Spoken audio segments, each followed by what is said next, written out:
सदा शिव समारंभाम शंकराचार्य मध्यमाम अस्मदाचार्य पर्यंताम वंदे गुरु परंपराम। गंगा तरंग रमणी जटा कलापम गौरी निरंतर विभूषित वाम भागम नारायण प्रियमनंग मदापहारम वाराणसी पुरपतिम भज विश्वनाथम। भगवती पराम्बा महारानी गंगा यमुना सरस्वती माता के पावन तलहटी में, उनकी छत्र छाया में, उनकी गोद में, उनकी करुणा कृपा में भगवान प्रयागराज की पवित्र पावन भूमि पर देव धनुष किन्नर नर श्रेणी सादर मज्ज ही सकल त्रिवेणी देवता गंधर्व यक्ष राक्षस विद्याधर चारण इंद्र पितृ वेश बदल करके आज यहाँ हजारों की संख्या में शांति सेवा शिविर में उपस्थित है। अखंड अलौकिक तीर्थ राव दई सत्य फल प्रकट प्रभाव ये आपका बैठना जो घंटों से आप यहाँ पर उपस्थित हैं, निसंदेह परम पुण्य को देने वाला है। इसलिए आज का दिन आपके लिए अत्यंत सार्थक हुआ है। धार्मिक दृष्टिकोण से भी, सामाजिक दृष्टिकोण से भी, सांस्कृतिक दृष्टिकोण से भी और आध्यात्मिक दृष्टिकोण से भी आपका यहाँ उपस्थित रहना परम पुण्य को देने वाला है।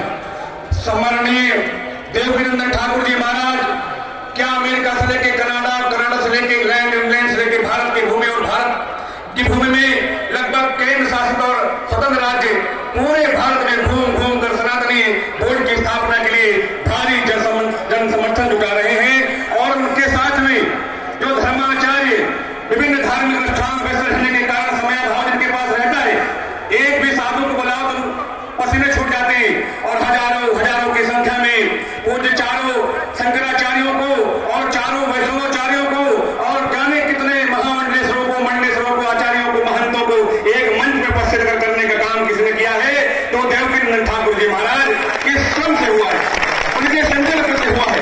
इसलिए निसंदेह हम कह सकते हैं कि आज ये दिन हम सभी के लिए निर्णायक होने जा रहा है।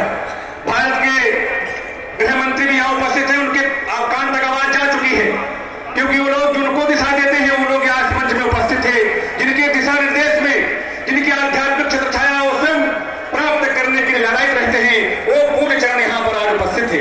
इसलिए जिस सनातन बोर्ड की जो रूपरेखा हम सभी के यज्ञ अत्यंत प्रिय संतों के दुलारे देवकीनंदन ठाकुर जी महाराज ने जो रचना की है, संतों के समन्वय से, उनकी स्वीकृति से, उनके सहकार से, उनके द्वारा सामंजस्य से, ऐसा बढ़िया विद्वत मैंने पढ़ा है जो कि आपको भी मैं कुछ चंद शब्दों में बता दूं।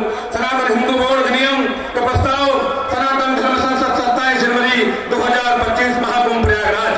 प्रस्तावना यह अधिनियम भारत में हिंदू मंदिरों, उनकी संपत्तियों, नियमों, सनातन धार्मिक परंपराओं के प्रबंधन, संरक्षण एवं निगरानी के लिए एक केंद्रीकृत सनातन बोर्ड की स्थापना करेगा। इसका प्रमुख उद्देश्य सनातन धर्म और इसकी सांस्कृतिक धरोहर को संरक्षित करते हुए मंदिर संसाधनों के प्रबंधन में पारदर्शिता और जिम्मेदारी का सुनिश्चित करने के लिए गठन इसका किया जा रहा है। संक्षिप्त शीर्षक है इस अधिनियम को सनातन हिंदू बोर्ड अधिनियम 20 कहा जाएगा। दूसरा विस्तार, यह अधिनियम संपूर्ण भारत, इसमें सभी राज्य, संघ राज्य, क्षेत्र शामिल होंगे और ये पूरे भारत को धार्मिक रूप से इसमें समाहित करेगा। प्रारंभ 3, यह अधिनियम उस स्थिति से लागू होगा इसे केंद्र सरकार राज्य पत्र में अधिसूचना द्वारा इसकी नियुक्ति करेगा। सनातन हिंदू बोर्ड का गठन, सनातन हिंदू बोर्ड एक स्वतंत्र निकाय के रूप में स्थापित किया जाएगा जो हिंदू मंदिरों, उनकी संपत्तियों और उनकी निधियों की देखरेख के लिए उत्तरदायी होगा। सनातन बोर्ड मंदिरों में वैदिक सनातन पूजा पद्धति, सनातन परंपराओं, सनातन हिंदुओं के धार्मिक अधिकारों की सुरक्षा सुनिश्चित करेगा। इसमें वही व्यक्ति सम्मिलित किए जाएंगे जो हिंदुत्व के लिए पूर्ण रूप से समर्पित होंगे। चारों पूज्य शंकराचार्य समूह दक्षिण में श्रृंगेरी पीठ, उत्तर में ज्योतिष पीठ और पुरी पीठ और गुजरात में हमारे द्वारका शारदा पीठ के पूरे शंकराचार्यों को प्रमुख संरक्षक इसका नियुक्त किया जाएगा। उनके संरक्षण में हम सभी लोग जो पूज्य हमारे शंकर परंपरा के आचार्य हैं, चारों शंकराचार्य उनके नेतृत्व में ये आगे बढ़ेगा। केंद्रीय अध्यक्ष मंडल सदस्यों के साथ सनातन बोर्ड के अध्यक्ष मंडल का गठन किया जाएगा। इसमें निम्न सदस्य होंगे। सदस्य चारों संप्रदाय के जगत गुरु, दो जगत गुरु आज यहाँ पे उपस्थित है और 4 पूर्व शंकराचार्यों के प्रतिनिधि के रूप में यहाँ पे महामंडलेश्वर संत जन यहाँ उपस्थित है। इसलिए इसमें तेरोखारे जूना, आवाहन, अग्नि, अटल, आनंद, निष्ठावाणी, दिगंबर, निर्मोही, उदासीन, दयाव, पुराना और निर्मल, ये सातों अखाड़े के जो अध्यक्ष हैं आचार्य महामंडलेश्वर, उनको भी सदस्य के रूप में इसमें नामित किया जाएगा। तो 13 अखाड़े के 13 आचार्य, 4 जगत गुरु शंकराचार्य और 4 संप्रदायों के 4 जगत गुरु वैष्णवाचार्य हैं, वो इसमें सदस्य के रूप में नामित किए जाएंगे। प्रमुख संत जो भारत के कोने कोने से लाखों लाखों लोग इनको सुनते हैं, इनको फॉलो करते हैं, ऐसे पूज्य कथावाचक, ऐसे हमारे विभिन्न प्रांतों से एक एक सदस्य रखा जाएगा, जो कि जो प्रमुख कथाकार है और जो संत जन धर्माचार्य है, उनको भी इसमें समाहित किया जाएगा। जो सहयोगी मंडल होगा, देश में हिंदुओं के लिए कार्य करने वाले 2 सबसे बड़े हिंदू संगठनों के प्रतिनिधि, जो सामाजिक हिंदुओं को समन्वित करते हैं, हिंदुओं के जागरण में जिनका भारी योगदान है, ऐसे 2 बड़े संगठनों के अध्यक्षों को भी इसमें सदस्य के रूप में शामिल किया जाएगा। देश के विभिन्न भागों से प्रमुख संत कथाकार धर्माचार्य और देश के प्रमुख मंदिरों के जो ट्रस्टी हैं, जैसे 12 ज्योतिर्लिंग, हमारी वैष्णो देवी, अमरनाथ बाबा और जो 51 शक्ति प्रधान शक्तिपीठे हैं, पावन शक्तिपीठे हैं, उनके पीठों के जो ट्रस्टी प्रधान हैं या महामंडलेश्वर या आचार्य जो भी उनका संचालन करेंगे, उनके अध्यक्ष को भी सदस्य के रूप में इस बोर्ड में समाहित किया जाएगा। जो बड़ी गौशालाओं का संचालन करते हैं, जहां लाखों लाखों गौ माता निश्चिंत होकर के आनंद करती है, उनके प्रमुखों को भी सदस्य के रूप में इसमें शामिल किया जाएगा। गुरुकुल शिक्षा पद्धति क्षेत्र से जुड़े एक एक व्यक्ति को इसमें शामिल किया जाएगा। सलाहकार मंडल जो इसका रहेगा, वो न्यायपालिका जो रिटायर्ड जस्टिस है, जो जिनके नेतृत्व में राम मंदिर ऐसा फैसला आया, ऐसे सनातनी विचारधारा को आत्मसात करने वाले ऐसे माननीय जो न्यायाधीशगण हैं, उनको भी सदस्य के रूप में इसमें स्थान दिया जाएगा। उच्च पद सेवानिवृत्त जो IAS IPS जो कुशल भारत सरकार में जिनका प्रबंधन में राष्ट्र सांस्कृतिक रूप से आगे बढ़ रहा है, ऐसे माननीय अधिकारियों को भी बतौर सदस्य इसमें शामिल किया जाएगा। मीडिया क्षेत्र से भी जिन्होंने हिंदुत्व को आत्मसात किया है, हिंदुत्व को जिया है, हिंदुत्व की विचारधारा को आगे बढ़ाने में जिनका बहुत अमूल्य सहयोग है, ऐसे सामान्य मीडिया के अध्यक्षों को भी बतौर सदस्य इसमें शामिल किया जाएगा। जो वरिष्ठ शिक्षाविद हैं, उनको भी इसमें शामिल किया जाएगा। सामाजिक क्षेत्र संगठन से जुड़े हुए लोगों को भी इसमें, उनको भी एक एक सदस्य शामिल किया जाएगा।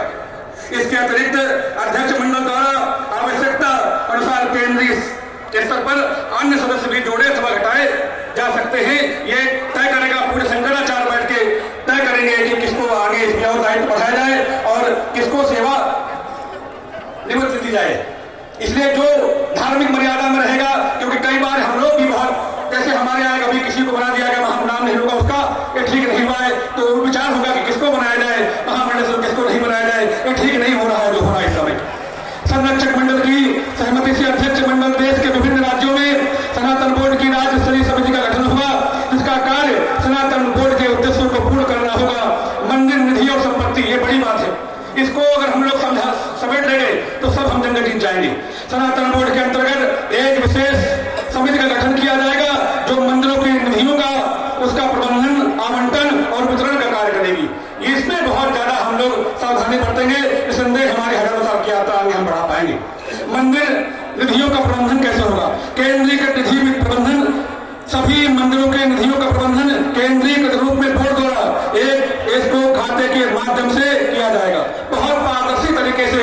जो देवकी नंदन जी का इच्छा है कि एक एक आपके द्वारा दिया गया सहयोग उस बोर्ड में पूरे भारत में गौशाला, धर्मशाला, यज्ञशाला की परंपरा को जैसे कुंभ में देखने को मिल रहा है, सुबह से लोग बुला बुला के हाथ जोड़ के लोग एक दूसरे को सत्कार सम्मान भोजन दे रहे, यही पूरे देश को, एक छोटा देश मान लीजिए कुंभ को, यही प्रारूप पूरे देश में लागू होगा। जिन मंदिरों के पास पर्याप्त धन राशि नहीं है, उन मंदिरों को भी सनातन बोर्ड आर्थिक और दिया बत्ती भोग के लिए 60 बत्ती, 3 बत्ती सुबह की घी की बोली हुई और भोग उन विभिन्न मंदिरों को जो आर्थिक रूप से बहुत कमजोर मंदिर हैं, उनको सनातन बोर्ड दैनिक दिया बत्ती पूजा भोग आरती के लिए धन की व्यवस्था कराएगा। मंदिर निधि दान आदि जो जिनको आवश्यकता है, सनातनी परिवारों को भी शिक्षा से लेकर के उनके संपूर्ण व्यक्तित्व के विकास के लिए ये सनातनी बोर्ड सहयोग प्रदान करेगा। जो आर्थिक रूप से परिवार हमारे भाई बहन अत्यंत विपन्न है, उनको कैसे हम लोग मुख्य धारा में लाएं, इसके लिए गंभीर चिंता इस पूरे जो प्रारूप इसमें चिंता व्यक्त की गई है, उनके आर्थिक संपोषण का दायित्व भी सनातन बोर्ड उठाएगा। इस अधिनियम के तहत हम सभी लोग निसंदेह कह सकते हैं कि पूरे भारत में जो पूरी दुनिया का मार्गदर्शन करेगा, ये केवल भारत के लिए नहीं है, तमाम ऐसे लोग जो बैठे हैं घरवासी के लिए, वो एक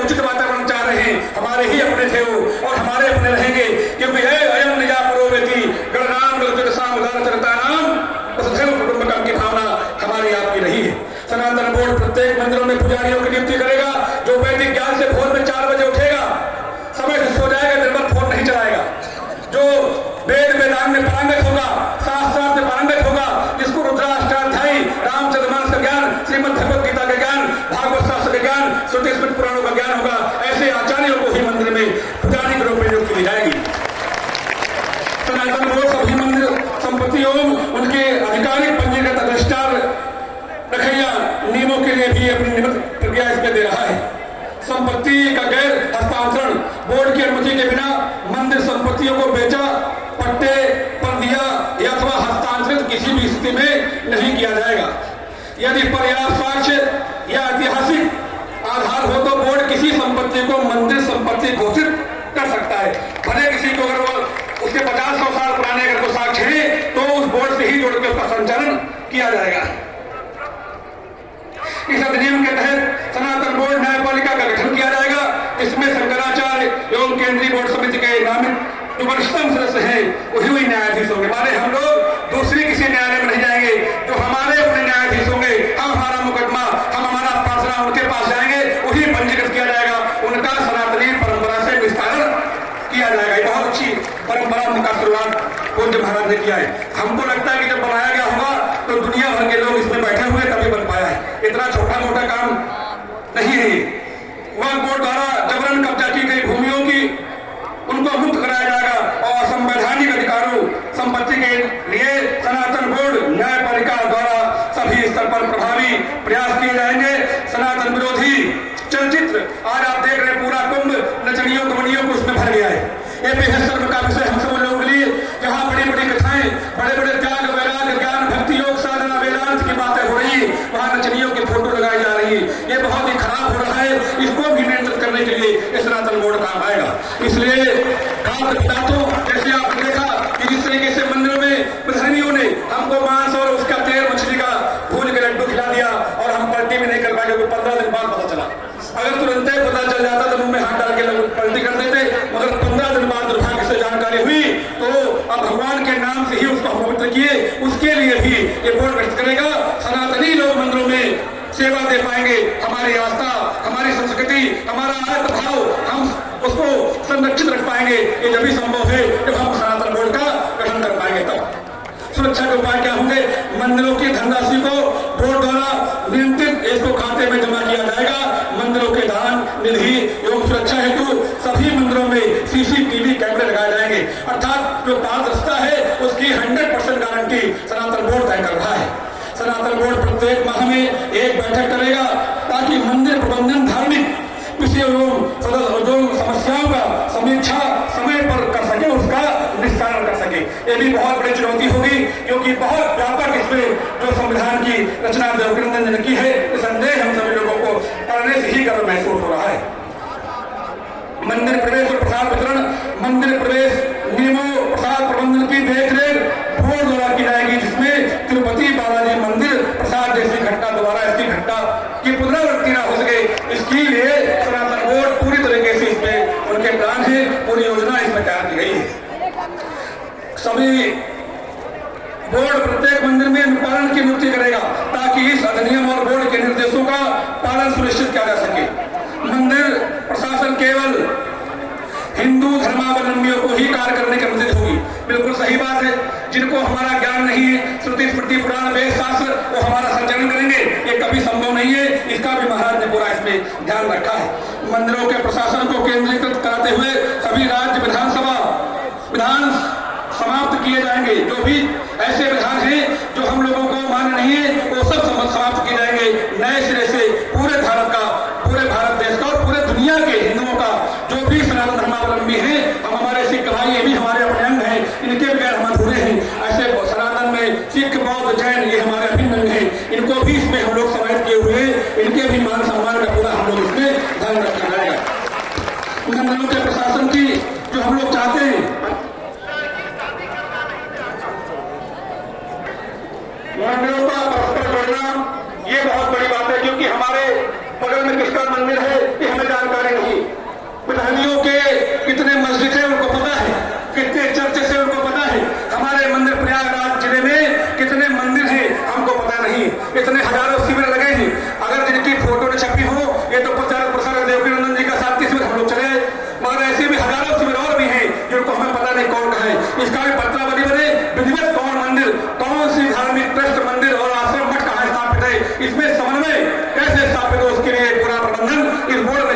है। एक जिले में कितने छोटे बड़े मझोले मंदिर हैं, मठ हैं, आश्रम हैं, उनका उनमें समन्वय हो और सहमति भी हो। अगर किसी मंदिर में किसी प्रकार का धर्मीय उदारकरण होता है तो सामूहिक रूप से उसका प्रतिकार करने के लिए सब खड़े हो। इसके लिए मंदिरों में, मठों में, आश्रमों में समन्वय की बात इसमें की गई है। जो भी मंदिर अभी सरकार के अधिनियम क्षेत्र में है, केवल उन्हीं मंदिरों के सरकार से मुक्त करवाकर सनातन बोर्ड के काम क्षेत्र में शामिल किया जाएगा। 1 लाख करोड़ से अधिक संपत्ति सरकारी मंदिरों से लूट करके धर्मियों के भरण पोषण में खर्चा की जा रही है, जो कि बेहद शर्मसार है।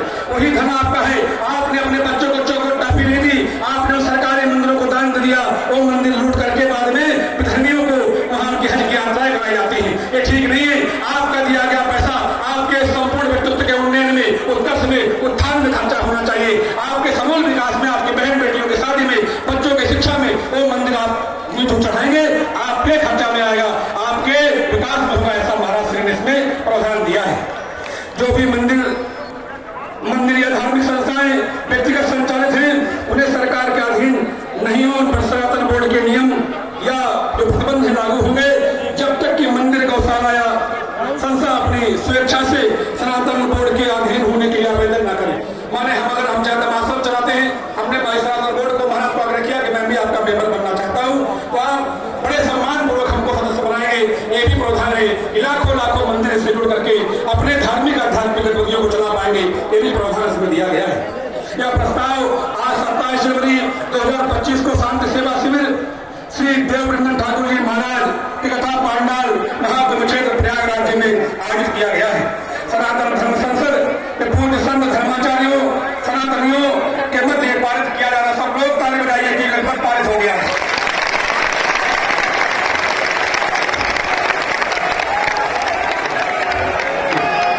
अब हम लोग तो एक बात करके अपनी वाणी को विराम करेंगे।